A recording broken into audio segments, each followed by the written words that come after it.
All right, I'm going to go ahead and begin. I want to welcome everyone to the 2024-25 program of the Herman P. and Sophia Taubman Endowed Symposia in Jewish Studies. As most of you know, my name is Lee Rothfarb. Worked together with Richard Hecht over the past several years in shaping and presenting the symposia. As of this year, in the third of his retirement, Richard has passed the leadership to me, still though he remains an important and frequent consultant. He's with us today too. Without his leadership and broad knowledge of Jewish studies, the symposia would not have reached their present stature. Comparable programs are found only at much larger university campuses with far larger programs of Jewish studies. I hope that all bear in mind that our symposia are palpable proof that Jewish culture is alive and well in Santa Barbara and in countless other places around the globe and will endure despite persistent efforts to undermine it. Accordingly, the symposia are also powerful evidence for continued community support to sustain our program. We therefore hope that you will include the Taubman Endowed Symposia in your philanthropic plans in the current year and in future ones as well. Today, we welcome Margaret Boyle and Ilan Stavans as our speakers. Some may remember Stavans' symposium in February 2021 when he spoke to us on the Seventh Heaven, Travels Through Jewish Latin America. What we will hear presently is quite different. Stavans and Margaret Boyle have co-authored a Jewish Mexican cookbook titled Sabor Judío, the Jewish Mexican Cookbook. They will introduce us to it today in their presentation, which bears the title Foodways and Jewish Mexico. Before they begin, maybe a word about each. Margaret did her PhD degree at Emory University, where she graduated in 2010, and since 2012 has been teaching at Bowdoin College, and since 2022 as an associate professor there of Romance languages and literatures and Latin American, Caribbean, and Latinx studies.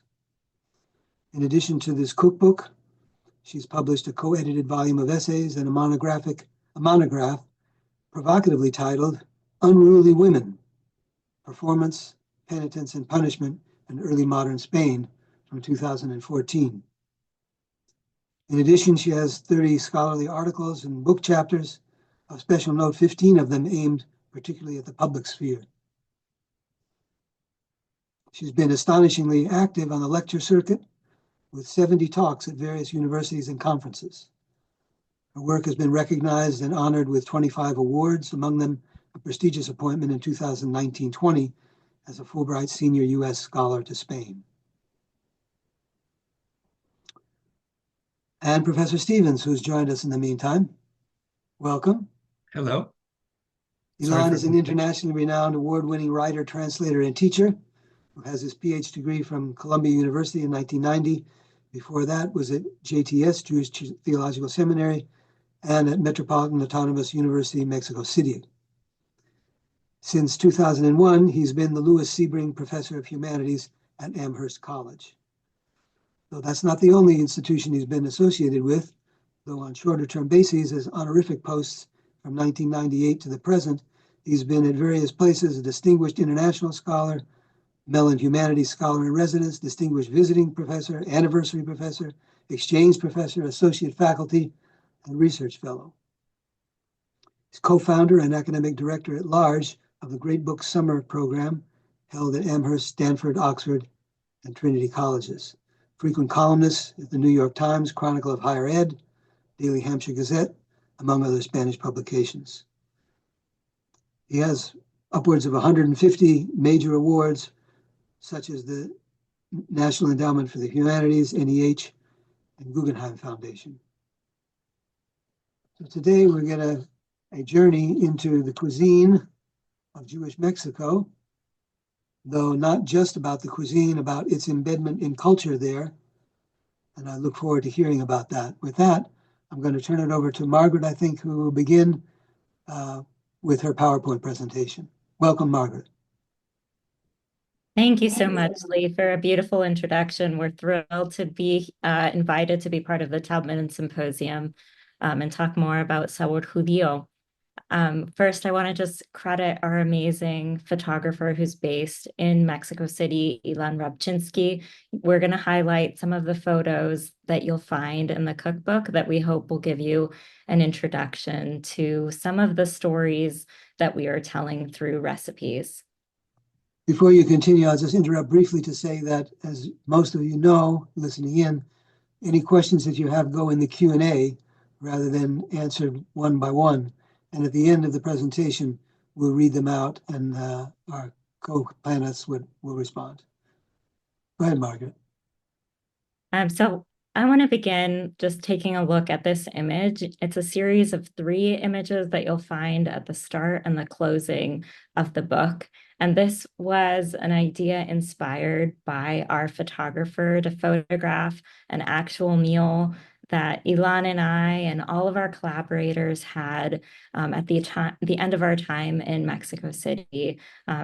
What we really appreciate about this photograph is that it's a meal in process. There's a messiness to what you see in the image that is true to our experience and to the many hands around the table. And as we walk through these images, I want to invite all of you to be around the table with us. So the book is a collection of 100 recipes, and it's organized around a typical meal schedule as if you were in Mexico. The book begins with desayuno, breakfast. And here you just have a couple of sample images from the book that I hope will inspire your appetite. At the left, it's a kind of shakshuka. On the right, you see challah French toast that's drizzled with cajeta. We can talk with you about ingredients and the stories behind some of these recipes. But at the moment, what I want to do is just let you and kind of invite you to the table. The comida, our lunch, is the main meal of the day. It's a meal that would happen around 2 or 3 o'clock in the afternoon. It's where you're going to find all of your main dishes. If you're on a US American style meal and you're looking for main dishes that you would typically have at dinner, in the book, you would go to the comida section to find some of our heavier meals. The one that's pictured is an albondigas, a meatball stew. This one is named after a philosopher that you might already be familiar with, Yehuda Halevi. And Ilan has this beautiful translation of one of his poems that I just wanted to read aloud for you. My heart is in the east, and I am in the faraway west. How can I savor food? How might it be sweet to me? How might I render my vows and bonds while Zion is under the might of Edom and I am in Arab bondage? It would be good for me to leave behind all goods from Spain while I behold in my eyes the precious dust of the forsaken sanctuary.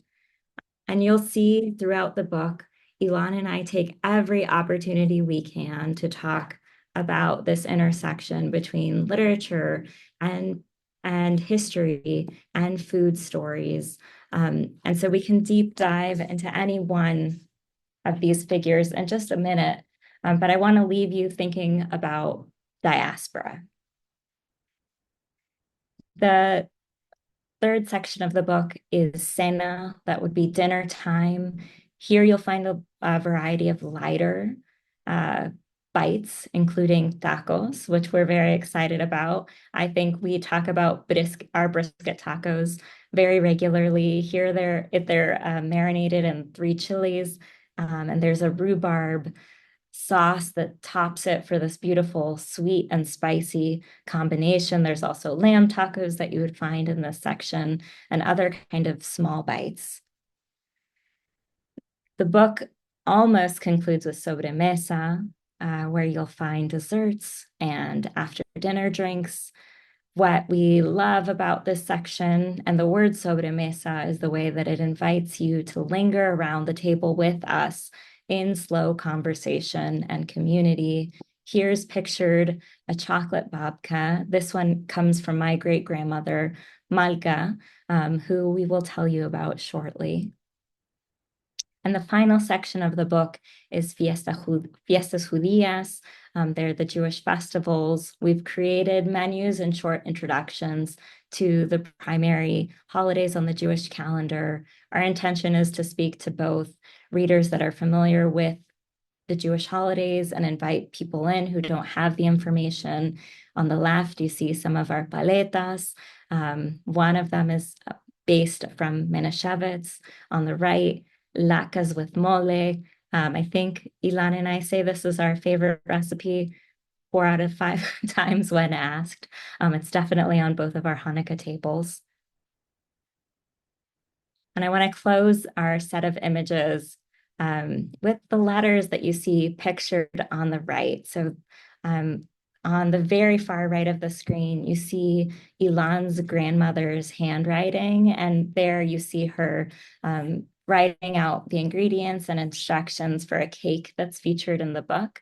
I also like that you can see a couple of different hands. It's not all written at the same moment, and you see how ideas say about measurement change based on time. And on the left, you see a letter that was written by my grandmother Raquel to a great aunt of mine, and she's writing in Spanish and she's writing in Yiddish, and she's writing to check in on her daughter. And in that check-in, she's embedding a recipe. And that's another big interest of ours. Where can you find recipes and how are they embedded in all kinds of genres of stories? I'm going to pass things back to Ilan and stop sharing this screen. Margaret, it's such a pleasure to be with you again, and it's such a pleasure to be with Lee and Richard and all of the Santa Barbara guests that are joining us. We are called the people of the book. We should also be called the people of the cookbook. We have been producing cookbooks in a variety of diasporas for as long as we have any memory. This book, the one that we're talking about, Sabor Judío, the Jewish Mexican Cookbook, is an attempt to reflect on the language, the culinary language that Mexican Jews use to express their love of tradition and their love of country, two that intersect in engaging and sometimes conflicting ways, as anywhere else is the experience of Jews in different lands. It all started maybe 7 years ago when my own mother, may she rest in peace, about to be swept away by the oblivion brought along by Alzheimer's, managed to send me an email with a PDF in which she that had copied the recipe book that had started 2 generations prior with my great-grandmother, my mother's grandmother, in Poland, in Yiddish, with some Polish, that had passed on to my grandmother, and then from there to my mother. One of the exquisite elements of this cookbook is that you see Jewish food being made in real time. They are transcribing or inventing recipes, and as they do so, they debate what ingredients to use, they ponder the prices, they reflect on when they cooked it for the first time or the second time, they mix languages, as Margaret was saying, Yiddish and Polish and eventually Spanish and English and Hebrew and other such languages, and in doing so are in a kind of Talmudic dialogue across time and across space. My mother talking to her grandmother, whom she really didn't know, by virtue of the fact that the written word communicates them and communes as a way of establishing a bridge. I was too overwhelmed by grief when I received that email with the embedded PDF to realize what it was. I had to go through the ritual of death and farewell. And only later did I go back and look at the jewel, the treasure that my mother had deposited on my hands. And it coincided with a moment that I first met or almost first encountered my wonderful friend and colleague, Margaret, with whom I have had countless conversations about Hispanic culture, about Jewish culture, about family, about identity, and so many other topics. And she happened to have, as she mentioned before, a very similar book coming from her grandmother Malka, and we compared them and realized that not, or assuming that these women, grandmothers, did not know, or great grandmothers did not know one another, they actually had very similar recipes. One or two were almost identical, meaning they were statements of a particular moment in time. What is Jewish food? The food that Jews eat, the food that Jews appropriate from the environment. And what is Jewish food? Is the food of immigration. Certainly in Mexico, it is the food of fusion of the Eastern European and the Ottoman, Arab, Sephardic, Mizrahi, Israeli heritages that have converged in the country where I was born and raised, and for which I feel enormous gratitude. The other day, in front of a living audience, I was making a list of all the countries of origin where this food comes from, and it was extraordinary in its depth and width. It is Poland and Ukraine and Moldova and Belarus and what was called Bessarabia and Lithuania, and it is in Russia, and it is also Spain, and it is Lebanon and Turkey and Syria and Greece, and it is Germany, oh my God, and it is Israel, of course, and it is Morocco. So in Mexico, in Mexican Jewish food, you have a microcosm, a Borgesian aleph that unites the entire universe into a few blocks where all these Jews met, markets they went to, and new approaches that they had to food. In many ways, and I'm bringing this back to Margaret, this is a love letter to that Mexican Jewish community that calls itself La Comunidad, the community. I find that to be a just beautiful self-description. And because Margaret is Margaret and represents another incarnation of that community, it is not only Mexico-based. Yes, Mexico City has the largest concentration of Mexican Jews, and there are many in Guadalajara and many in Monterrey, in Cancun, and other parts. But also, as in a game of Russian dolls, there are Mexican Jews in Los Angeles, where I find myself right now, and in Chicago, and in Miami, in New York, in so many other places, in the many diasporas, Israel, Argentina, where Mexican Jews have gone to and have thus incorporated new elements. In short, Mexican Jewish food is an ever-changing phenomenon that has a very clear base, the encounter of these two cultures, Jewish and Mexican, but keeps on being transformed as new generations come along. So Ilan and I both come from Ashkenazi families. His family came from Lithuania in the 1920s, as did my great-grandparents. Ilan was born in Mexico. My mom was born in Mexico. But we wanted to tell a story about Mexican Jews that wasn't just specific to the Ashkenazi thread. We're thinking intentionally about Sephardic stories and Mizrahi stories. And I think that is also reflective of my own experience growing up in Los Angeles, where it was dense with significant Hispanic population, and probably the most significant Jewish population that I was around were Mizrahi Jews. So that's something that I think about and that we've paid a lot of attention to in our storytelling. So even in our collection of writers who have been gracious enough to share their recipes with us, we want to talk about their cultural histories. So Angelina Munoz Haberman, Margot Glantz, Miriam Moscona, they are each from different genealogical traditions. I'm thinking of Margot Glantz as I speak. And we try to introduce readers who may already be familiar with these stories, teach them a little bit more, and of course, introduce new readers to their texts. These are living writers, of the three of them based in Mexico. And then we think too, like Ilan has just saying, about the people who have immigrated to the United States. And then we think to the past, to the writers who are communicating with us through Inquisition records. For example, Sor Juana Inés de la Cruz, we highlight one of her recipes in the book and talk about her connection with sugar and with religion and with spirituality. This is a window to talk about Jewish immigration to Mexico.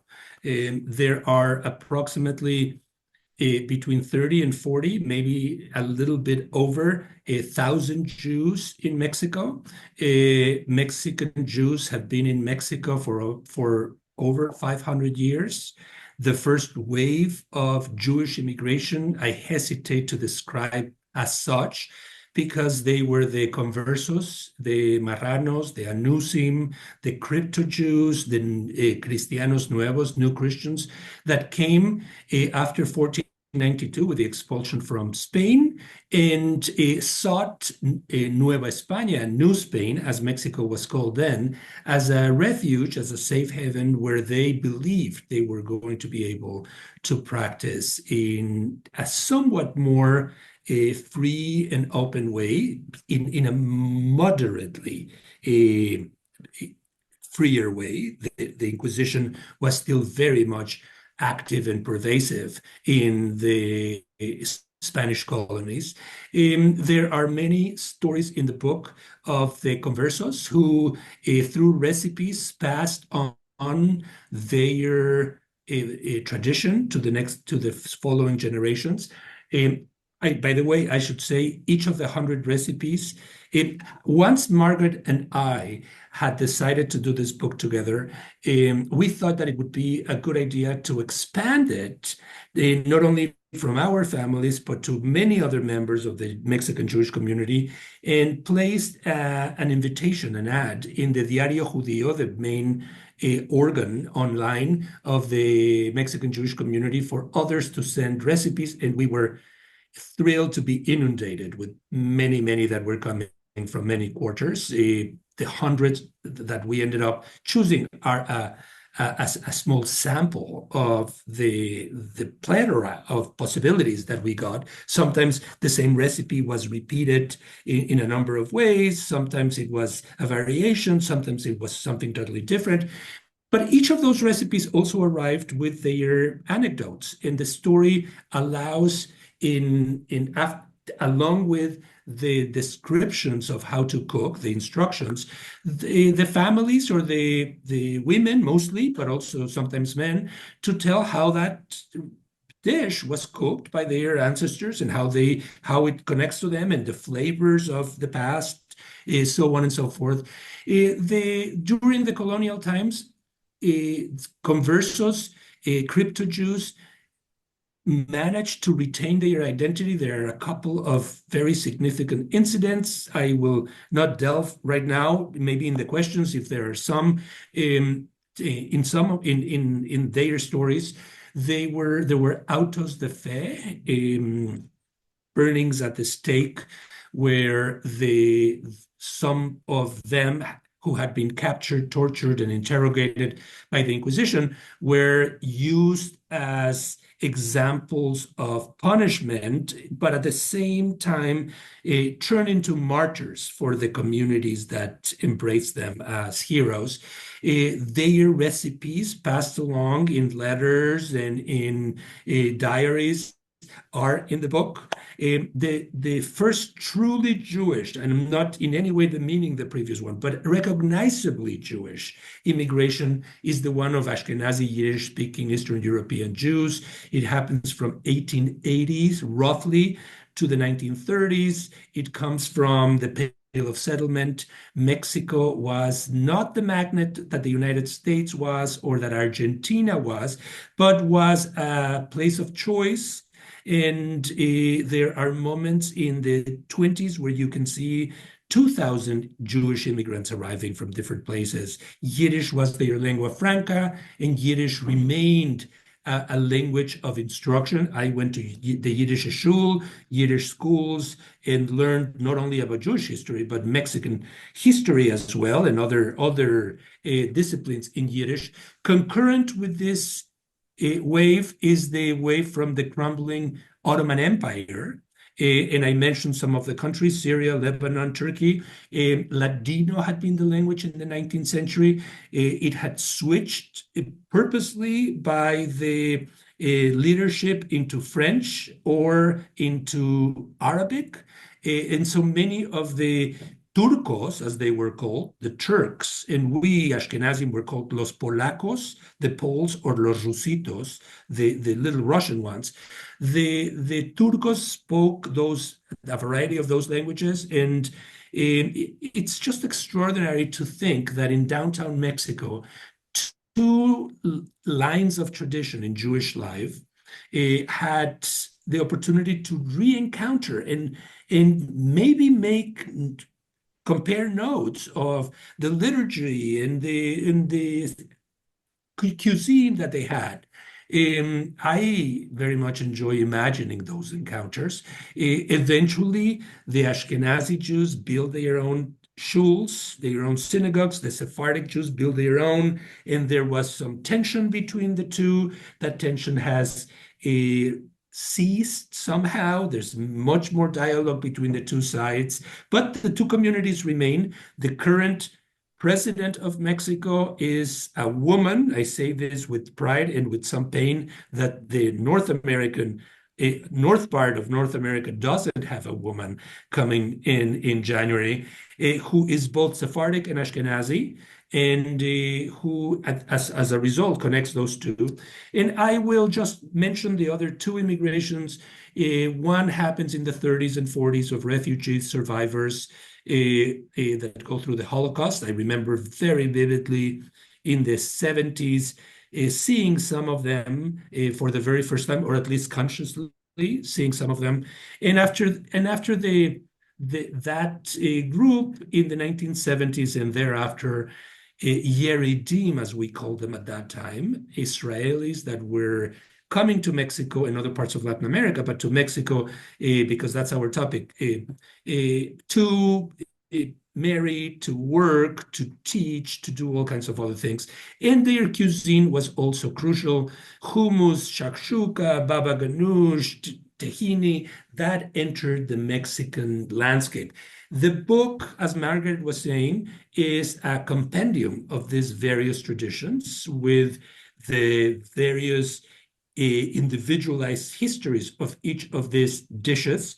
That is what we are describing as Jewish Mexican food. And I will finish by saying that we are both chefs, domestic chefs. We cooked in our families. We cooked for one another. We cook for friends and neighbors. But in many ways, we're also ethnographers and anthropologists, so to speak, of food. And we look at it as an expression of the transforming trends of the Mexican Jewish community in Mexico and in other places. I just want to fill in a couple of other things for us to think about. So one is just the idea of places that we want to highlight in the book as we tell these stories of immigration. You'll see photos of synagogues. Some are used today. Some have been converted into cultural centers. There's also the Centro Deportivo, which is kind of like a JCC of Mexico that is enormous, and one of the early cultural centers where you did see the mixing between Sephardic and Ashkenazi cultures. Another kind of piece about process that might be interesting to some of you, Ilan and I are foodies and love history and literature. Another player in the project was getting to work with Leah Koenig.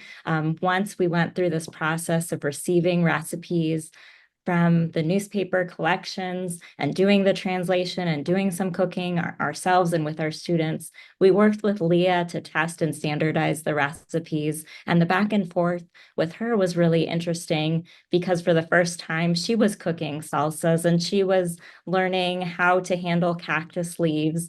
And of course, brings a certain kind of expertise on global Jewish food cultures that was really illuminating for us. So we're happy to speak about any part of that process that might be interesting to you. And maybe to conclude, if that is, if you feel, Margaret, that we have reached the point that we can bring others in, I want to tell a story that you don't know, Margaret, because it just happened yesterday. And I find it very moving. As I mentioned, I am in LA at a day-long event at the Skirball Center on Jewish and indigenous languages that have been threatened or on the way to extinction, but have managed to be revived through all sorts of strategies. And one of the activities during this trip was to go yesterday to a working class Mexican neighborhood in Santa Ana, where the local bookstore invited me to speak, and they were going to cook some elements in the book. It was just extraordinary. Very different audiences than the Jewish audiences we have been speaking to in JCCs and synagogues and other such places, restaurants, the other side of the equation. And at the end, Margaret, this woman who has been standing in line to get her book signed, comes to me and says, Ilan, I want to tell you a story that I think will have some meaning to you. I was raised Catholic and my husband is Christian. About 6 years ago, my husband was diagnosed with a very severe kidney illness and was told that he needed an immediate transplant. But the moment we entered the request for in the bank of kidneys to have such a transplant, we were told that it would take between 5 and 10 years, given his blood type and the type of illness that the type of condition in which the kidney found itself. So as the wife, I thought, I don't think he's going to survive 5 years. I have to do something, and decided to put all kinds of announcements and calls for a kidney in my community here in Los Angeles, particularly in Starbucks coffee places on the board. And Ilan, I got a phone call of a woman, a Mexican Jew, who said that she had read this and wanted to hear more and maybe volunteer giving her kidney. To make a long story short, that link was established. She tested as being exactly the blood type, and she donated her kidney to this Christian husband. Both husband and wife were incredibly moved, and after that, there began a relationship. The husband is alive and well. There began a relationship between the Jewish Mexican and her husband, and the two that has blossomed. They come to Shabbat dinners and Yom Kippurs and the Rosh Hashanahs, and they have gone to First Communions. And this book was going to be a present to the family. She wanted me to sign it in a particular way. I found the story to be so moving, so lasting. We have begun a series of email exchanges. I think that dialogue has been going on for quite some time, the dialogue of Mexicans and Jews. And I'm just thrilled that the book is allowing to verbalize and to orchestrate the recipes in a way that people feel connected to and in dialogue. It almost made me cry. That's beautiful. So maybe Lee and Rick, go back to you. Yes, thank you. That was a very interesting story, very moving, and thank you for the presentation. There are a couple of questions already Richard's full of questions. Not surprisingly, I'm going to just lead off with his. Richard, do you want to read them? No, why don't you go ahead, Lee? Okay. First of them is, can you tell us about the spices that are used in the Mexican Jewish cuisine? What is the best place to purchase the spices of the foods that you are writing about? Yeah, so I think the place that you would start is to learn about different varieties of chiles. We give a kind of brief introduction in the cookbook. I would say chipotle shows up in a number of the recipes, and that's a very easy to find chile in like almost every major supermarket. I think we purposely tried to make it that every ingredient in the book is easy to source at a major supermarket. And if you happen to live someplace more remote, then online vendors do become a friend. Right. And Margaret lives in Maine. Somewhere. So the fact that and I live in Massachusetts, so the fact that we can be cooking really authentic Mexican Jewish food here is proof that anybody in Santa Barbara has nothing to worry about. There in the book, aside from the sidebar on chiles, there's a sidebar on the ubiquity of avocado in Mexican food, and the connections with Nahuatl and the Quiche culture. There is a section on tacos. There is no Mexican food without tacos. There is no Mexican Jewish food without tacos. And there are all kinds of jokes about tacos. We say that prove that Mexican Jews were bashered to be there, meaning that they need, is that the Torah itself is a taco. You just have to know how to fold it and unfold it in the right way. There is also a section in the book about different neighborhoods, just as the story of the Lower East Side that moves to Long Island, the Jews move to Long Island or the Upper West Side, and how the neighborhoods tell the stories of different generations. For Mexican Jews, it was at first El Centro, then Colonia del Valle, Condesa, Narvarte, then Polanco, then north and north and north to Tecamachalco and Las Lomas and Santa Fe. That is how the various waves have been relocating themselves. And in the latest ones, in Santa Fe and Las Lomas, there are kosher butchers. There are all kinds of stores where you can buy everything to cook Jewish, and you can certainly find a lot of that in the United States. And finally, there is a section on kashrut, on kosher food, and you will find that every dish in the book can be cooked kosher, and there are ways to do it unkosher, which can be equally appealing. It's very hard in Mexico with the complexity of Mexican food to just limit yourself to one version and not the other. But of course, obviously, different backgrounds and different religious approaches are taken into account. But we have in Mexican Spanish a word called that is kosherísimo, that means that a food can either be kosher or can be just deliciously Jewish Mexican. And we use that as an expression of enthusiasm for doing the right thing with a particular recipe, kosherísimo. Well, here's one I think you'll want to address. Are there any specific instances of how Jewish food has influenced modern Mexican cuisine? Can you repeat that, Lee? Are there any specific instances of Jewish food influencing modern Mexican cuisine? Oh, sure. Go ahead. Yeah, I think absolutely. I think that's exactly what the book is speaking to, is this idea of fusion, and that neither Jewish food or Mexican food is a static thing, but that they are constantly changing.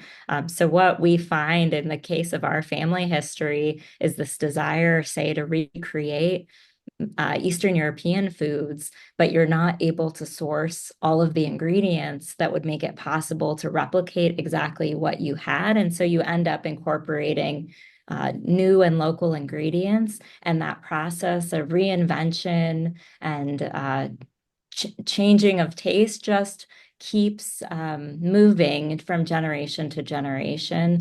And that's certainly true in Mexican food. One example that occurs to me that I think is just so funny is in Mexico, there's a kosher quesadilla truck that's run by a Mexican family. And it's really just to fill the demand that there is for kosher food. But it's a purely Mexican dish, if you were to call it that, except that they're attending to their clientele. And where not only Jewish customers go, but others go as well. There is in Mexico, just as there is in northern Mexico in particular, Nuevo León, Sonora, Sinaloa, just as there is in New Mexico, in Texas, in Colorado, in Nevada, a reemergence of conversos coming back to Judaism and finding their lost faith and their lost recipes and looking at ways in which their recipes shaped the national or the regional recipe. I want to say also two other things. In doing this book, we learned a lot about immigration and its impact in Mexico. The ubiquitous tacos al pastor, which are those tacos in that grill that are cut on the side. Everybody has seen them with a pineapple on top, and on top of it, an onion, and a true al pastor taquero will slice a little bit of meat and catch it on a smaller than usual tortilla, and then throw the tortilla to somebody else that will catch it, put it on a plate like a frisbee, and you begin eating it with salsa and perejil and cilantro and all kinds of things. That tacos al pastor was actually non-existent in Mexico in the 19th century. It came with the Ottoman immigration, in part Jewish, but many non-Jews. Some of it is not kosher. And so you can see how immigrants have changed Mexican food, turning it into something that today everybody thinks is absolutely Mexican, and yet it wasn't so before. Another element that I think you'll find many of you, at the very least, cute, is that the calaveras, the skeletons of particularly the sugar skulls of Day of the Dead, have become attractive items in Hanukkah and in other holidays. And we show in the book sugar skulls with Hebrew words in the forehead. A movie based on a short story that I wrote many years ago called My Mexican Shiva was it deals with a Shiva in Mexico, and was the first time that many people saw those sugar skulls with Hebrew letters in the forehead. And I think that is almost Kabbalistic. It is, or it reminds me of the letters that the golem has in its forehead as the Maharal of Prague is creating this man of sand. Well, we already had them in Mexico, and proof of that is also that we have a delicious dish that Margaret mentioned, latkes with mole, that when you try it, your Hanukkah will change forever. The chocolate-based picante sauce, often used with chicken and lamb, now with the latkes, really give a new life to that holiday and make me at least think that the Maccabees were secret Aztecs, crypto Aztecs that were living in Palestine millennia ago. And sorry, I will just jump in for a second because Ilan reminded me of mole and you were asking us about spices. You'll see that there is a lot of mole throughout the book. Sometimes you can just find the pre-prepared mole paste, which is easy to access at most grocery stores, but there's also a recipe for the more ambitious cooks who want to prepare a mole from scratch, and that is a little bit more time intensive, but definitely worth the effort. And before we go to the next question, Lee, let me just kidnap the next couple of minutes to say that yes, you can be an academic and write a cookbook, and you can be an academic and do all kinds of other things. The word academic itself is not static, and you don't speak to only one audience. So true. Well, here's a question that is, I think, very difficult, but very easy at the same time. Can you share your favorite recipe from the book?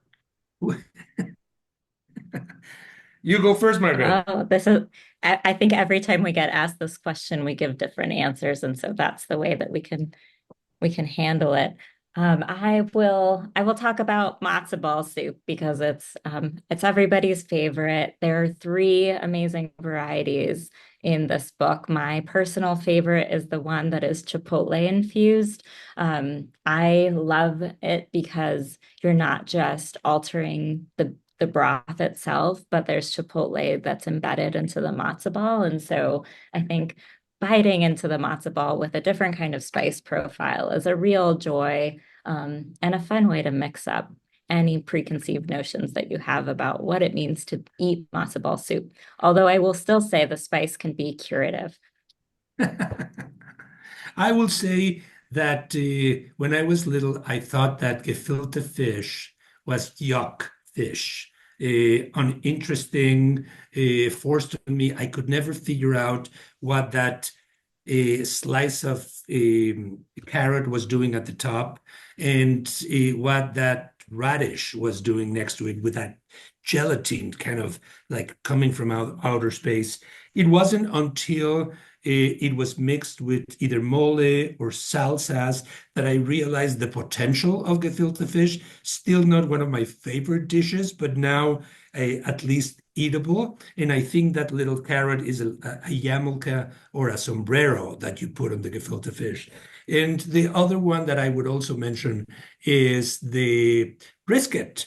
My wife, Allison, does a killer brisket. I can't tell you how many times I've eaten it and how many more times I hope to eat it with her. We've been married for 35 years.